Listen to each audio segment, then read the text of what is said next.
The Address by Marga Minko. CBSE Class 11. This is Chapter 2 of the textbook Snapshots. This is Part 2 of my explanation. Along with the complete explanation, I will also give you situational irony, message, and the relevance of the title. Check out my complete Class 11 playlist, and of course, the links to all my videos can be found in the description box. So, what are we waiting for? Let's resume the explanation from where we had left it in the previous class.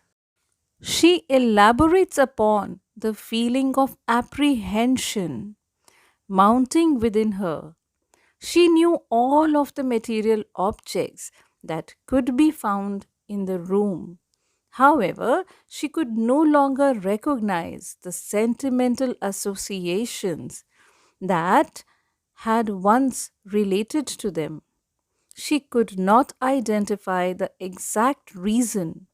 It was either the humid smell or the ugly furniture arranged in an inelegant way. She decided not to take these belongings along with her after all. Arranged in an inelegant way. Also, she realized that these things had now become a part of someone else's life and memories. The narrator was the only member of her family who had survived the war. Hence, being exposed to these possessions brought back a flood of memories in her mind, her past belongings. And why were they so grievous and painful and difficult to forget? Of course, because they meant the loss of her entire family. She has been left alone now. The memories associated with these past belongings were overwhelming. Yet, there was no space for such fancy items in the small room where she lived now.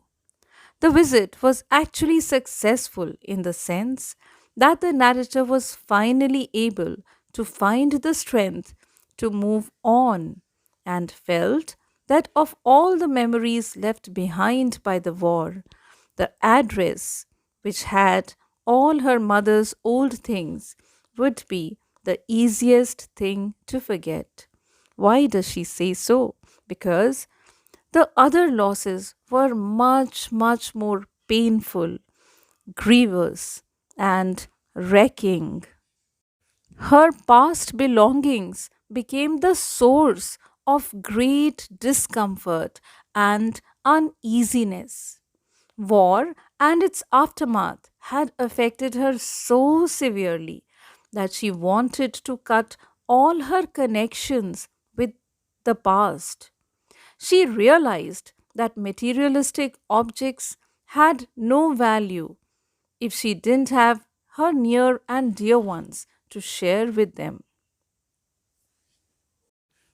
Here, in this new home, surrounded by a completely different family, the narrator's past belongings had become a big part of the lives of other people. They had become a repository of memories and experiences, not only for her, but for this other family as well. As a result, her feelings towards her belongings transformed. They no longer fit the roles that she had attributed to them in the past. The loss inflicted by the war was so huge and the wounds were so deep that any other loss seemed to be insignificant. She decided with determination that she would try to forget all the painful things of the past. Doing that was a really very difficult task. And she says, out of all the things that she would try to forget, it would be the easiest to forget the address. She realized that materialistic objects had no value if she did not have her near ones and dear ones to share them with. In Mrs. Darling's house, they were used in different ways by those people. That realization also completely severed or cut the ties that she had had with those belongings. If you learned from this video, do like, share, comment, and subscribe to my channel to follow my class 11 playlist for all the other lessons, and you can check out the link in the description box. So keep watching for the other parts and question answers of this lesson. This story makes use of situational irony, which occurs in a situation when actions have an effect that is opposite from what was intended. In the story, Mrs. Darling pretended to be a really good friend and well wisher of Mrs. S, but in reality, she deceived her and kept her belongings with her even after the war got over. Now, let us understand the significance of the title, The Address. The address is a tale of a young girl, a victim of war. Once, her mother asked her to remember Mrs. Darling's address, that is, number 46 Marconi Street. For the afflicted family that has a fear of losing everything to war, this address spells a hope that they would be able to save something, that is, some of their belongings. But Mrs. Darling, who had made very big and large promises, refuses to even recognize the narrator when she returns after the war is over. She loses interest in the belongings that she once owned and returns home, that is, her small rented room, and resolves to forget that address forever. The message of the story. The address is a very sad yet touching story about the loss and regret that emanates from the persecution or killing of the Dutch Jews during the Second World War. It illustrates the personal challenges that people face for resolving the crisis in their lives.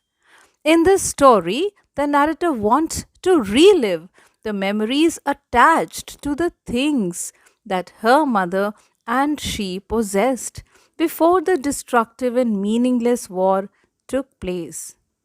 She visits the address of the non Jewish neighbor who now possesses her things.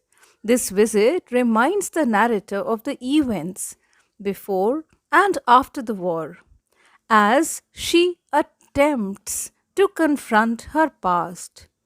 When she finally looks at her possessions with detail and love, she immediately realizes with a very heavy heart that they did not feel like they were hers anymore.